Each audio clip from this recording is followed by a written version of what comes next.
Hello. Cool. I see in our thumbnails my spiked faux hawk got cut off there, but now it's fully down. Really excited, and thank you to Brand Innovators for bringing us on. This has been great to sit in on some of the previous speakers, and the conversations there have been amazing. Yeah, for sure. Going last is going to be tough, Adam. Those were some good sessions, but Let's do this. let's jump in here. So let's just start with some introductions. Tell us about your story, how you got to GoDaddy, and I'll do a quick introduction after you. Okay, sounds great.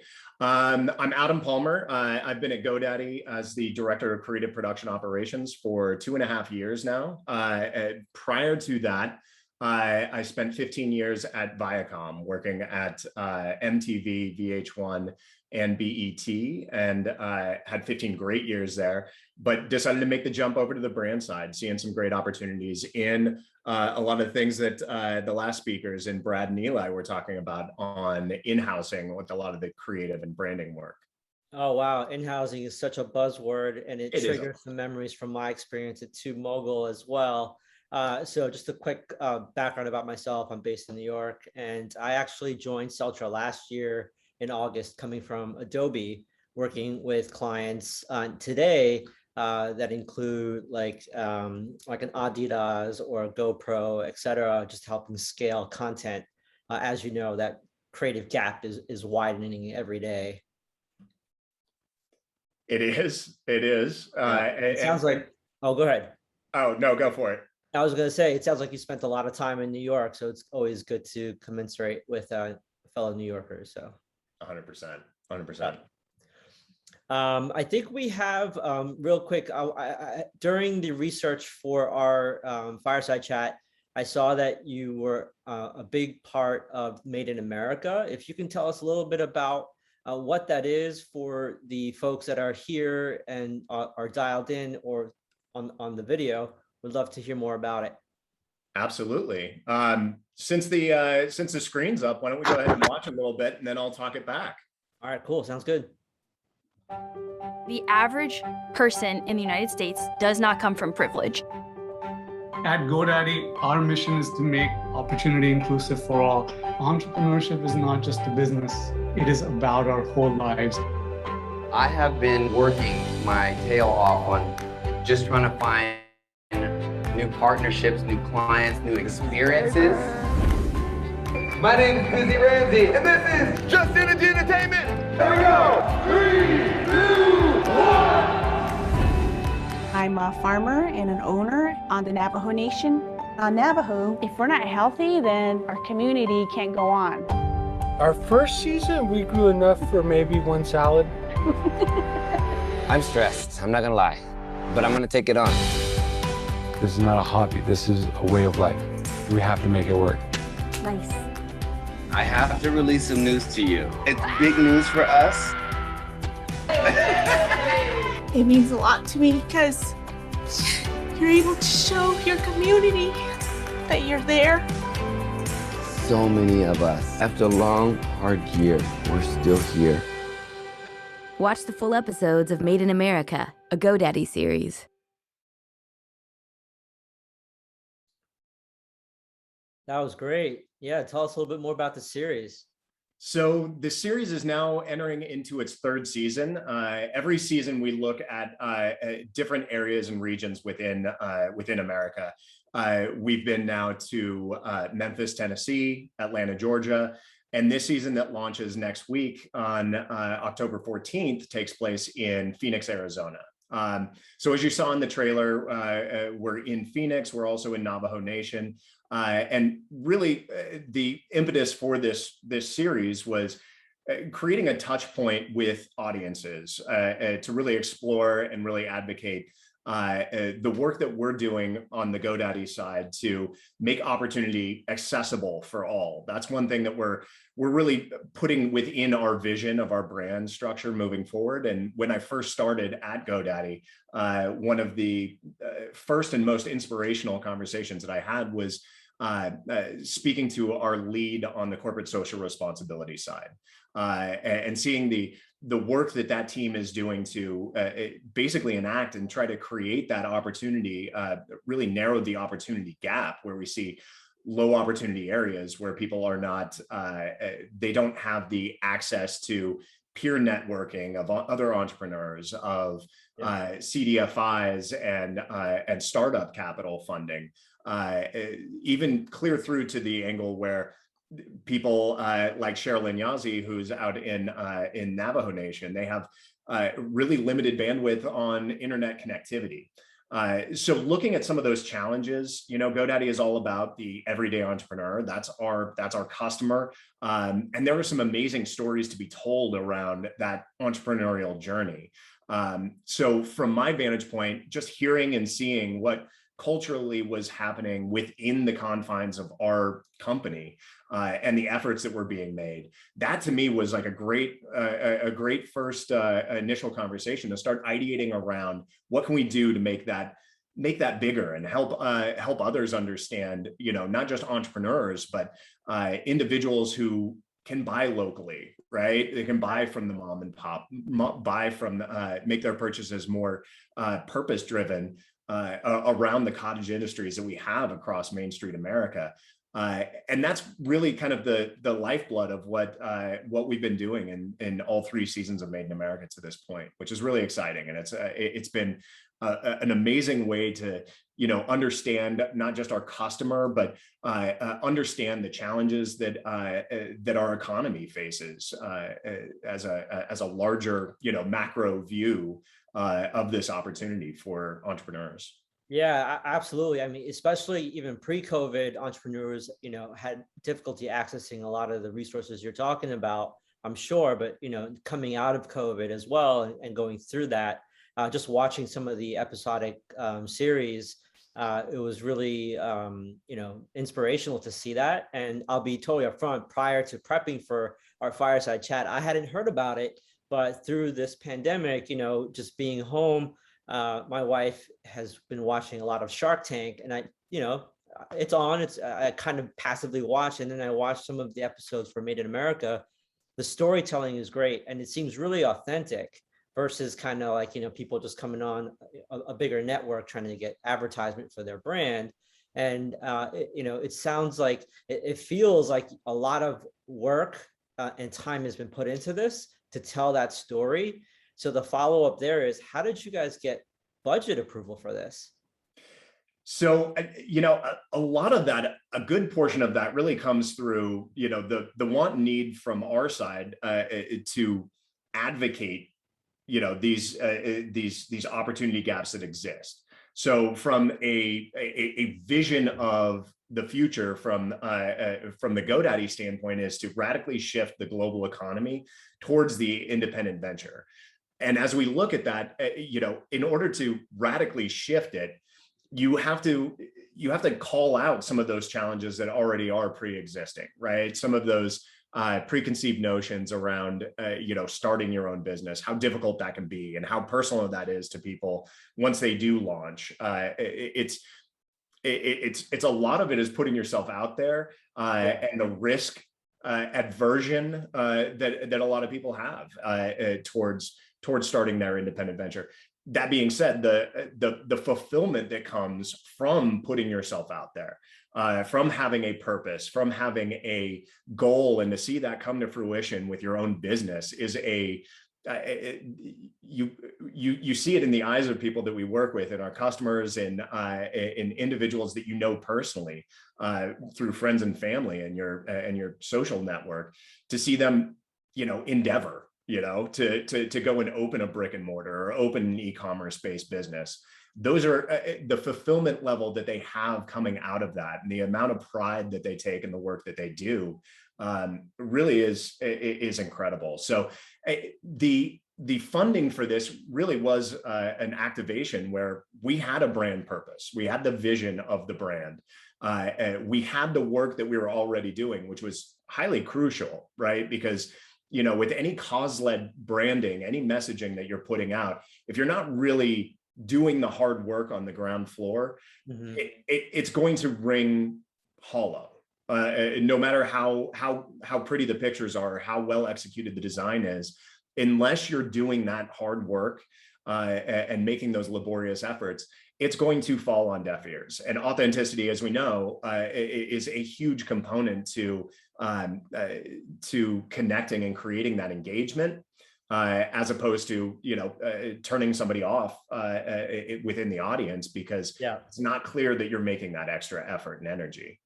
Yeah, no, that's actually a good segue. I'm going to ask, let's get tactical, right? So you have this brand vision. It's an unbelievable story. The content is great.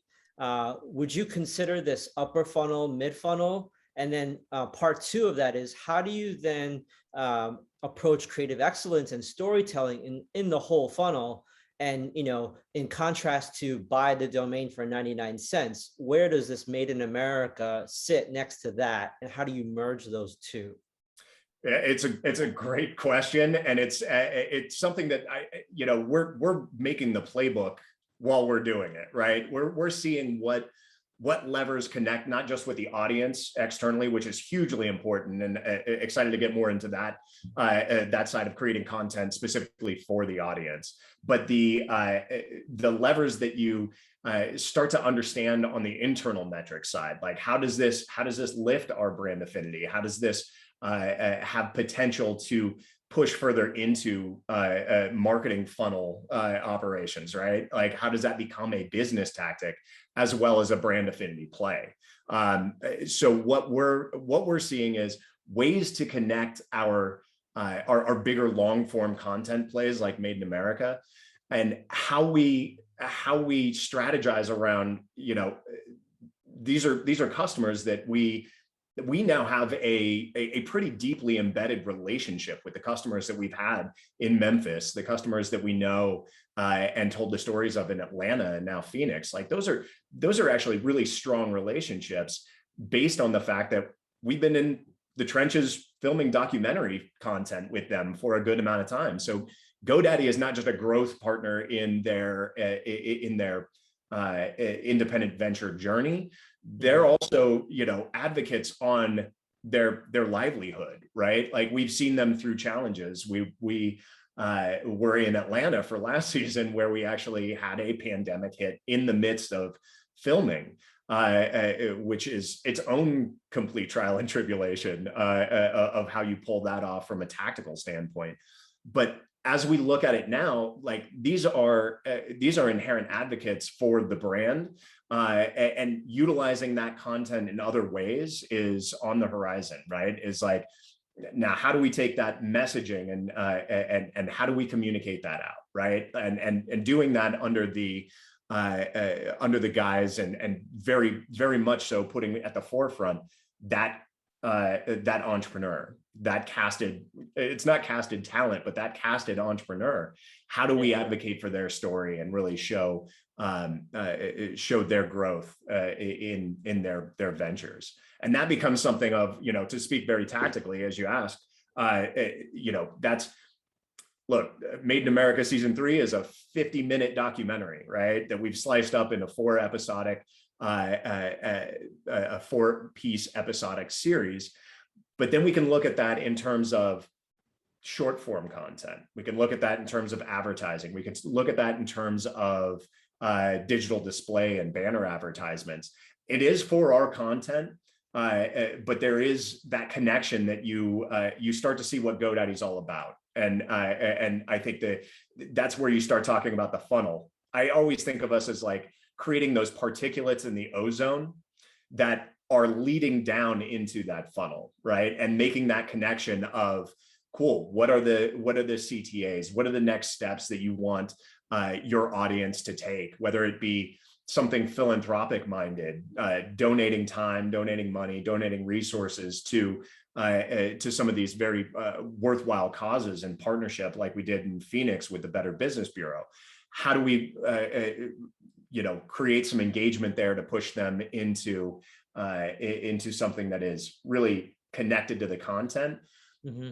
Knowing that GoDaddy is providing that as connective tissue, and that trust layer that we build, that connection with the audiences, really becomes something of a gravitational pull into that marketing funnel. That's awesome, and it sounds like a ton of work. So how, like, the creative workflow for that, from actual on-set video and imagery all the way, like you mentioned, through the funnel for media acquisition, for social, programmatic, do you work with multiple teams internally? I'm sure this is gonna, I'm kind of jumping the shark and jumping to Q&A, but I'm sure the viewers would love to know, do you have an in-house team that helps buy the media, that works with you on creative? How does that workflow work at GoDaddy? Yeah, it's really cool because it really gets into and is continuity with Eli and Brad's conversation, right? Of like creating that collaborative model, that push-pull, and also something that I pulled out of Santi Ramesh from Hershey's, who spoke earlier about rallying the troops from an internal standpoint, right? Is getting people excited, understanding what the stakes are, understanding what the goals of the content are, and being very clear about that. But then, you know, with in-housing on the not just the media buy side, the press and PR communication side, the production side, like that gives us like that direct connection and that shorthand that that Brad was talking about, to be able to, you know, shrink that brief down, right, to the essential, like, here's the job we need to get done, as opposed to kind of black boxing that and sending it to agency side. We do work very closely with all of our media buy team internally at this point for initiatives that are long form documentary content, even some of our more, you know, enablement content around like how-to tutorials, like how do I want to start a business, but I'm a crafts person. I know my craft really well. I'm not a CMO. I'm not a CFO. I need some of those hints, tips, and tricks to really propel the initiative forward.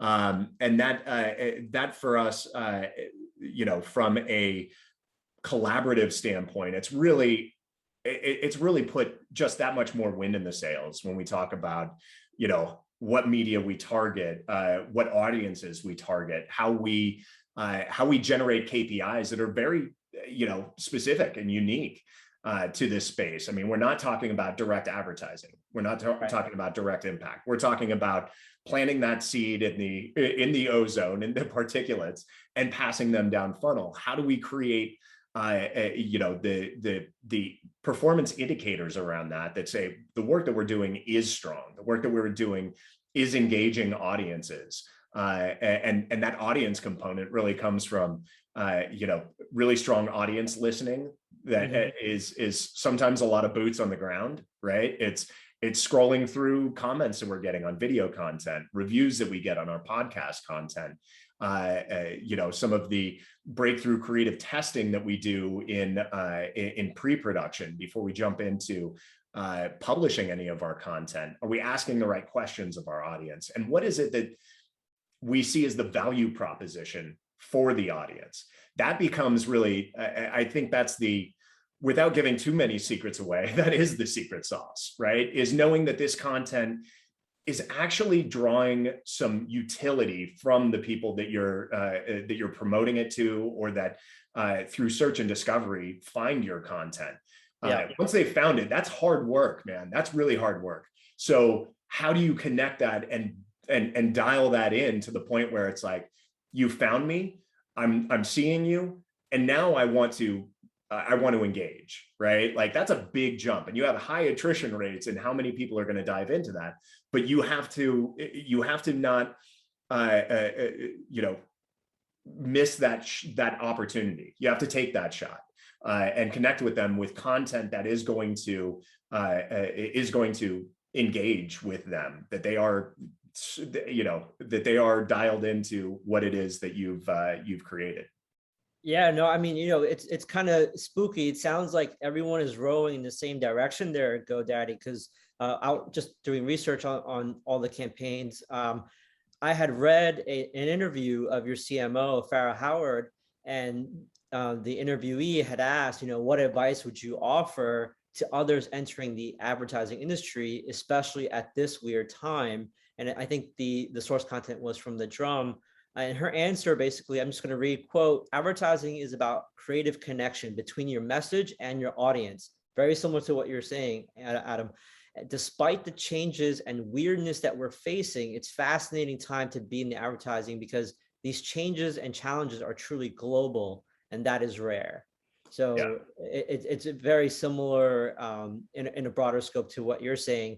But one curveball here, and we didn't even talk about this in the prep, we can't really talk about audiences without talking about third-party cookies and everything that's going on. What's your personal opinion on where the industry will be going, and how is GoDaddy looking at that challenge moving forward? That's a great question. I think this is where I'm looking at the opportunity behind the storytelling that all of the speakers today have been talking about, right? Is that we're in this competition with our competitive sets, but I think the right-minded way to look at this in brand storytelling is specifically how we're looking at that goal of being an iconic brand, right? So that your brand speaks louder than words, right? Your logo incites some kind of emotive connection and responsibility. And I think that makes this time extremely valuable to be playing in that space with regards to, how your brand is communicated with, how your brand it shows up in any given platform, be that programmatic buys, be that your owned and operated streams, or even in the linear television streamer world, right? Yeah. Whether that's product integration or whether that's executive producing incredibly engaging content. That to me feels like a really strong workaround for us to be able to say, hey, look, does not help. It makes it extremely hard to make it certifiable, verifiable, and trackable. But I think what we're doing is a little bit of a leap of faith in understanding that the brand storytelling that we're doing is making a connection, is making a fan out of somebody who is maybe customer, maybe a 5-year down the road. But those are all incredibly important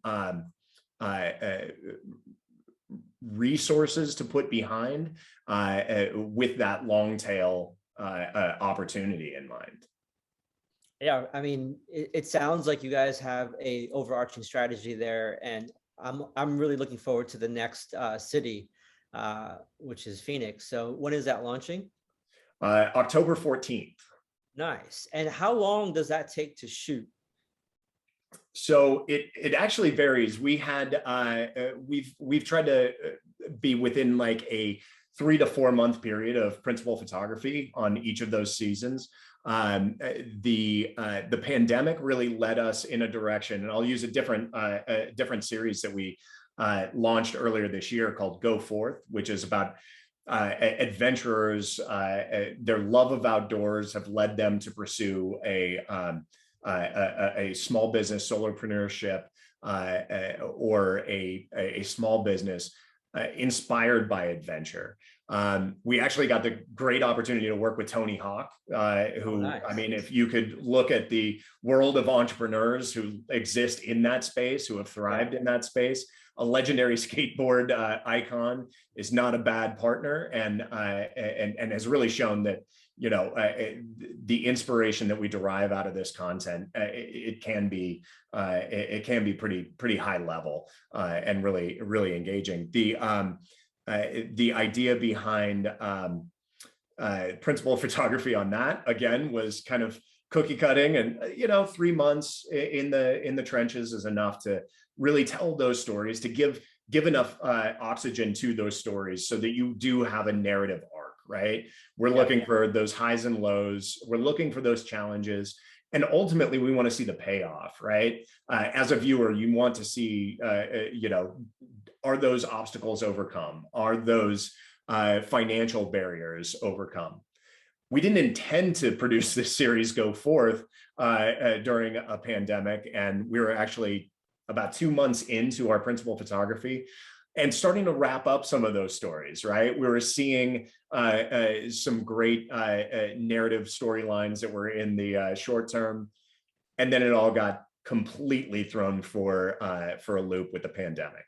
And we saw small businesses that were on the brink. And that was, that ended up being a year and a month. So 13 months in total to tell that full story. But we really, that was the opportunity for us, was that we have to stick through this. The stakes just became that much higher for all of the participants. And it's tough from a standpoint of our team telling these stories. And as I said earlier, being in the trenches with these individuals, you're seeing them go through some serious hardships. You're seeing them being challenged in a way that, it's shaking their conviction. But at the same time, the immense emotional connection that we have was so paid off in seeing them overcome, in seeing them be resilient. And being able to document that, it was worth the overages that we had to pour into that project specifically. But it really was one of those instances where we almost felt like we were, as filmmakers there, becoming part of that story as it was taking place. You mentioned film story and just the whole story arc. How do you guys think about distribution, and have you internally discussed like continuity of following a specific business owner through, the valleys of last year, and then maybe next season follow them coming out of the pandemic and kind of the light at the end of the tunnel? And I'm asking this because, being in New York, I'm sure it was very similar in your area last year. It was just sad, like you see so many business owners, whether they're, global or local, just shutter their doors. And now like there's so much activity here in New York, and, kids are back in school and colleges are open, and there's just like a more air of hope. I'm just thinking like that dynamic from the episodic series is going to become much brighter. How do you guys think about like continuity of the characters and the business owners? Yeah, it's interesting because you see some businesses that have their level of success already made, right? Like they're not looking to franchise, or perhaps it's as part of a solopreneurship, the ceiling or the growth that they have, they're not looking to go that much bigger, right? Like maybe it's about regaining some personal time and bringing on contract roles, or bringing on part-time staffing. And then we do have these other stories that are like unfurling in real time, and we're still involved and invested with these customers because, again, like I said, we've been in those documentary trenches with them. Yeah. We had one such company called Picky Bars that went the route of gaining investment dollars. They then went on to sell their business for a very large sum of money, and are still heavily involved in the business. But it's almost like that becomes chapter one of a longer arc for sure. It's something that we do talk about. It's something that we've looked into. The problem with us is not the problem with us. The problem with entrepreneurship is there are so many stories ripe to be told that have, they have those narrative arcs built into them, but really they're individuals who are just inspiring to watch what they're doing in turning their passion into a pursuit. And the problem, as I was saying, Matt, is that there's just so many stories that are incredible out there that we want to uncover them all. We want to see what the journey looks like for all of these individuals that can only go back to inspiring others to take that step, to really take that leap themselves. Yeah, no, I really enjoyed the pieces that I've seen on YouTube. And then I'll wrap it up and we'll open it to Q&A. But for distribution, where can the viewers find Made in America? Yeah, so on the distribution side, we've really anchored a lot of this work around our owned and operated channels. So for our video series, we host everything on YouTube, and it's an area that, again, to the marketing point of view, that brings subscribers in to engage and even discover some of our more tutorial-based content and edu content that will help enable them to take those steps. For our podcast work, we have that on our GoDaddy front of site. So godaddy.com/podcasts is where we distribute all that work. And our social channels and our blog and our newsletter have carried through in a very strong methodology by taking those stories and adding more in-depth and detail where we can around those stories. Great. It was a pleasure speaking to you, Adam. I guess we can look at Q&A and chat and see if there are any questions. I haven't even looked at the module. I don't think there's any Q&A. Let's see.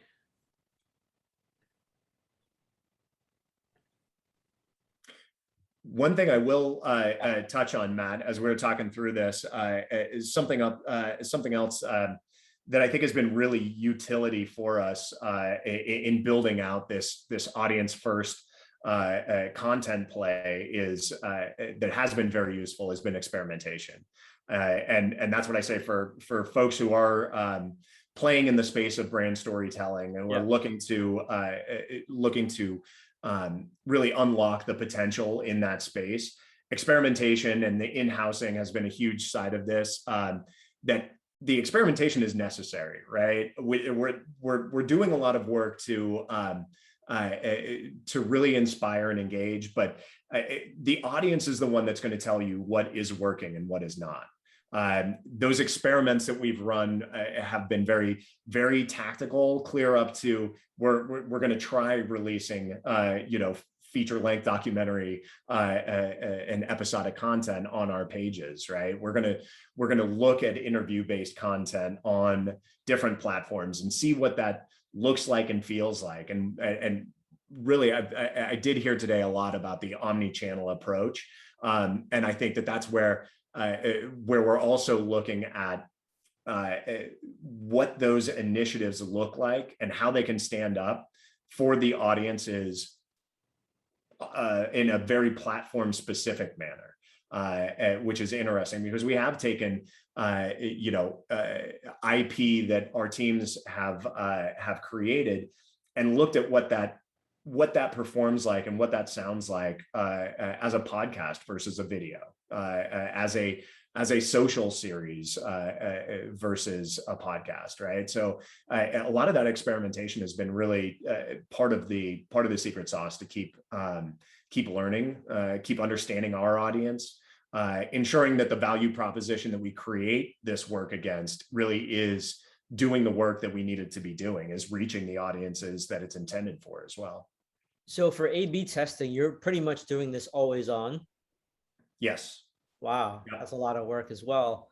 And then prior to the launch of the episodic series, are you also doing like focus groups, more like qualitative research to see what would land better with the audience?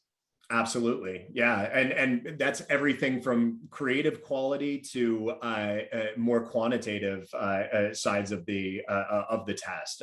Some of the understanding of what really landed from the creative, what stories really rose to the top and had the most intrigue behind them. Yeah, there's definitely a rigor behind doing that pre-testing work and focus grouping it out, and it has proven extremely helpful for us on two fronts, right? One of them is with your audience, kind of understanding who this content is for, what they liked or what they want to see more of, and where those optimizations can come from. The other side of this, it is hugely important, which comes back to a lot of what the conversation has been today throughout the feed, is this actually sets a benchmark for us to validate for our collaboration, because we don't do this alone. This is not a few filmmakers or podcast producers in a dark corner. There is really an integrated network of brand and marketing, and all of that being led by that brand framework to inspire for that fulfilling lifestyle that we're committed to. Yeah, actually, that almost sounds very similar to this Q&A that we got.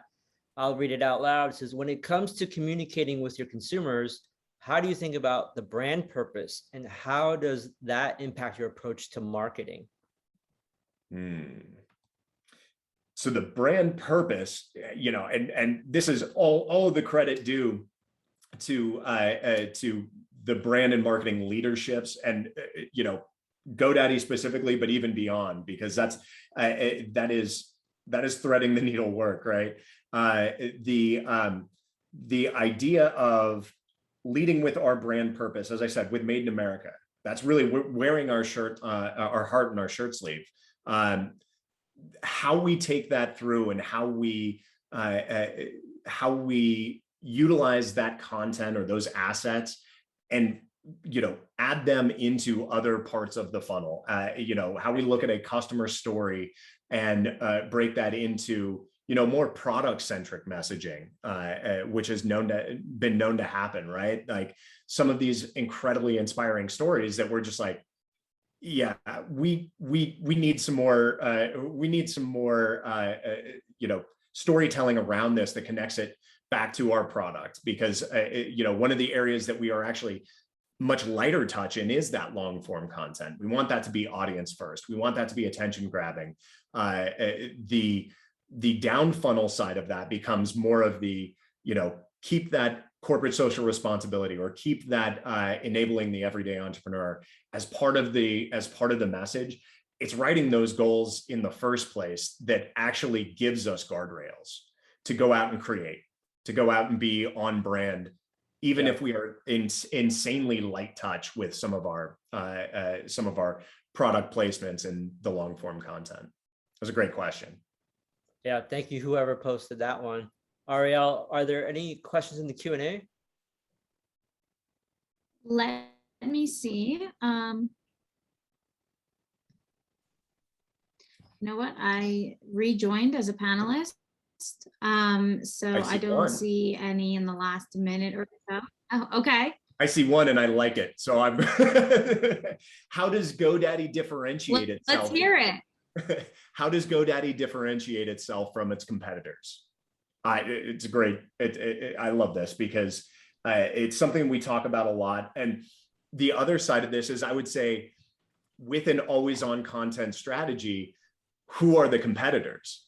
Right? Because if we're in a space where our content is being placed in the search and discovery of iTunes or YouTube, your competition is actually pretty broad. It's not your direct product competitors. It becomes all of the publishers and creators and producers of really amazing work and incredible stories. So we have to take that into consideration, that is not a GoDaddy versus product competitive set. That is anything that is attention grabbing, right? If we're in the podcast space, it's going to be around the small business and entrepreneurial podcasts. So we are talking about the Gary Vee podcasts. We are talking about Rachel Hollis, right? Like that becomes the mindset. That becomes the competitive set. So differentiation is really, it starts with the audience, and then you build out from there. The concept of here is your competitive set in market against product.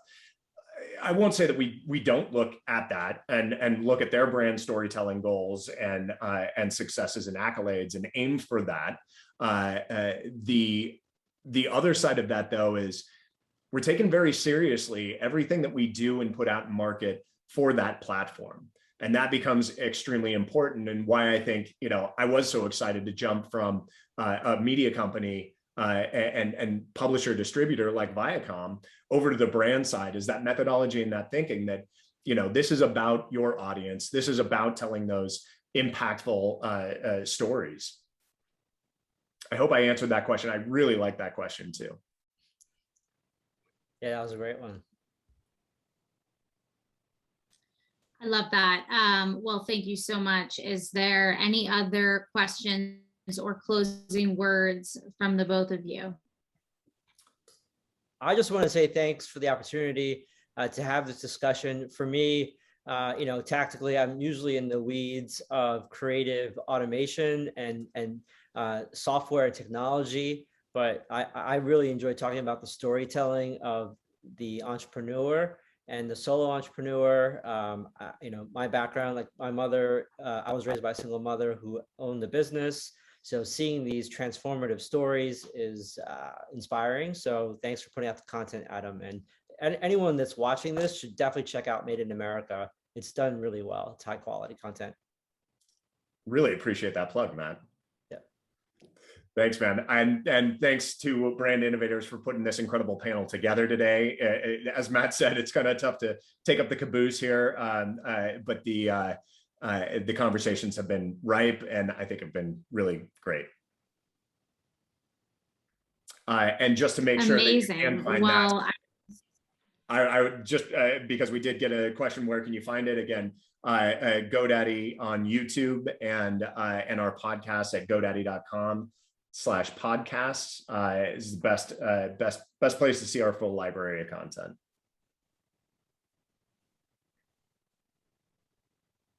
And Matt, anywhere you'd like the audience to find you? So if you missed the introduction, I'm the VP of Sales at Celtra. We help brands globally scale creative content across the entire digital funnel. So if you want to check out our content, go to celtra.com or find me on LinkedIn. Amazing. Well, thank you both so much. This was such an incredible session, and I cannot wait to have you on our stage again soon. Just amazing. So thank you for your time, and we will be in touch shortly. Have a great day. All right. Thanks, guys. Thanks a lot. Well, thank you everyone for tuning in today. It was an amazing day of speakers. Of course, we have another summit lined up for tomorrow on the future of consumer engagement. So head to our website, brandinnovators.com, to sign up, and hope to see you there. Have a great day. Bye.